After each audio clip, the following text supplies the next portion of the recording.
think one of the biggest misconceptions we have when we're trying to start to learn how to solo and start to improvise is that there's always going to be another scale out there somewhere, and if we just learn that, that'll be the answer and suddenly we'll sound great, and that's what we've been missing. What I think is actually more realistic, I think, is finding your own way round, or finding a more exciting or a more interesting way round the scale you already know. So that's not to say don't learn lots of different scales and modes and arpeggios or whatever. Learn all of it, but you're going to have the same challenge with each of those, in that you can't just play that scale or mode over a track and it's going to sound good and it's going to sound exciting, it's going to sound like a guitar solo. It'll just sound like a scale. So it's actually only when you go through the process of taking a scale apart, sometimes piece by piece, like little sections of it, and playing with phrases, I think anyway, this is where I've got any results. It's always been through this method, is taking a scale apart and using it as a melodic tool rather than thinking of it as this one big pattern and you have to kind of cover all of it and whatever. We'll get sort of pulled into that. It's more about finding your own ways, your own routes through that scale. So today we're going to look at the pentatonic, as our kind of basis for this, as our example, because it's the typical one we probably first get to grips with improvising with, because it's a little bit simpler and it's a bit more symmetrical, and that's great. And also really great players, who we probably listen to or look up to or whatever, still use it. So there must be something good about it, right? So it's all about what you do with it rather than the scale itself. The scale isn't the answer, it's about how you're going to negotiate your way through it. Okay, so what most of us do first is take a scale and, in some sort of fashion, we go up and down the scale and hope something good's going to happen. And usually it doesn't. So what I'm going to go through today is some ways to sort of start tackling that and start going through a scale. Just some suggestions. I mean, there's literally a million ways you can do it. And actually, I think the fun bit and the way you'll get the best results is sort of doing your own versions of these. But I'm going to take you through 2 or 3 that I've used that I find useful to kind of snap me out of that way of playing where you're just going up and down the scale. Okay, so first up, a really simple way to start tackling any scale pattern actually, and particularly this one, is to kind of come up with your own little phrase. 3 notes is enough, a little 3-note phrase. That's what I'm going to do here, and we're going to kind of go through the scale. Not very strictly. We're not going to necessarily even go and play on every degree or whatever. It doesn't really matter. So for example, if I took this phrase, 3-note phrase, okay, drop down and 1 back up. Within the pentatonic scale, I'm playing in A minor pentatonic here for today, for these examples, and the examples I will put up on the Patreon page, where you can get all the tabs for this lesson and related diagrams and whatnot.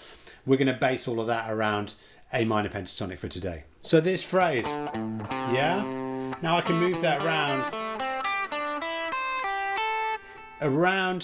that basic idea, and you can tweak it and you can change it and adapt it for wherever you are in the scale. It doesn't really matter. Okay, so you might think, okay, well, we're just playing a random pattern there and moving it around and hoping something good comes out. Yeah, pretty much.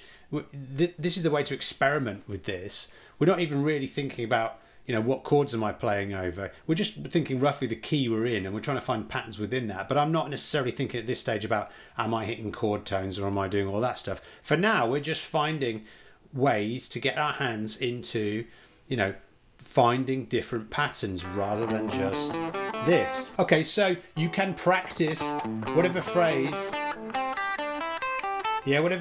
you kind of find, walking your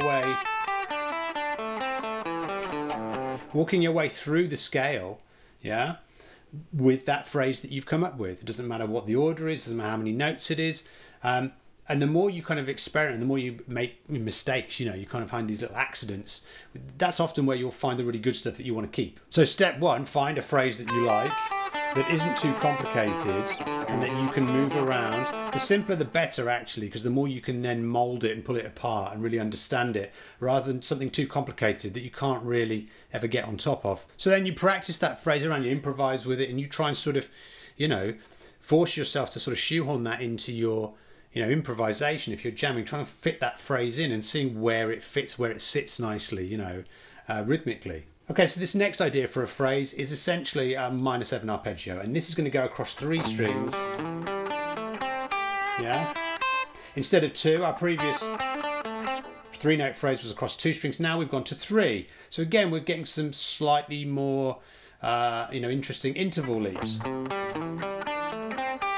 We're still staying within that pentatonic shape, and we're leaning into a little bit the other pentatonic shape right next door. We're going into that a little bit. Okay, but the principle's basically the same. We're just doing exactly the same thing with this. We're across 3 strings, yeah? But it gives us, again, it gives us a slightly more interesting way to find our way around the scale, and it throws us into sort of patterns and shapes that our hand probably isn't used to. And by doing that, we're going to stumble across things that we like the sound of, that sound a bit more unusual, a bit more interesting, and we're more likely to sort of keep and use. So yeah, there's your minor 7 arpeggio version, okay? So again, practice it up and down, shoehorn it into your improv, try and force it in, try and see where it sits rhythmically, see where you like it and where you don't like it, and just keep using it.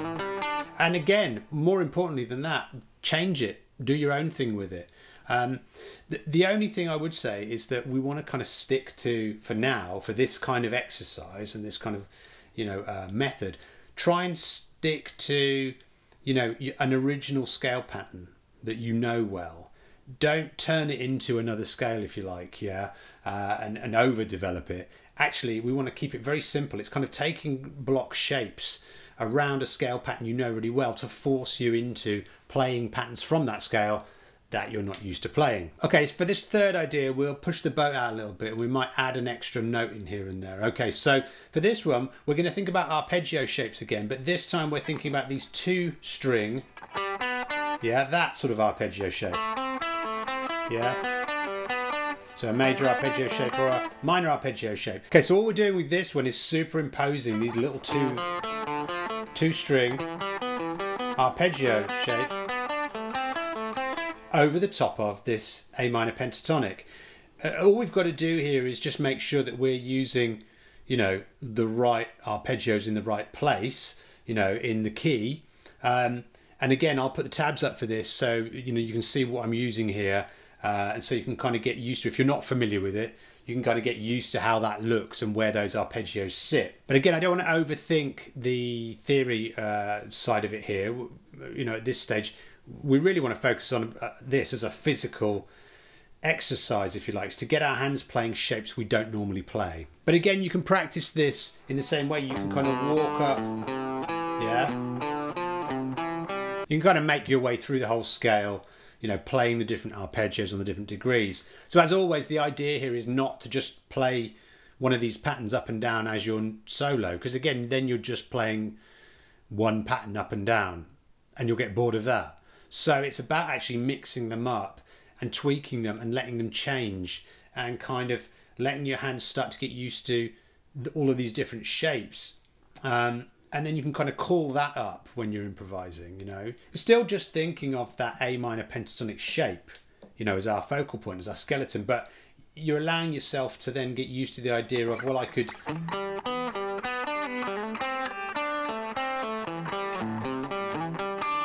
There's a number of ways I could get around that, and you can kind of call up those shapes without even really having to think of, you know, what they are, how they function as arpeggios necessarily or whatever. It's up to you, you know, how much attention you want to pay to that. But, you know, what you are going to do by being able to mix up all these different sort of phrase shapes is you'll get something, you know, a bit more interesting and a bit more variety out of that one basic pentatonic scale. So all tabs and shapes for today's lesson are available to download over on my Patreon shop. Link in the description, head over there. And there's a bunch of other stuff on there as well you might want to check out, including some new jam tracks and a lot of tabs for other exercises that I've done in previous lessons.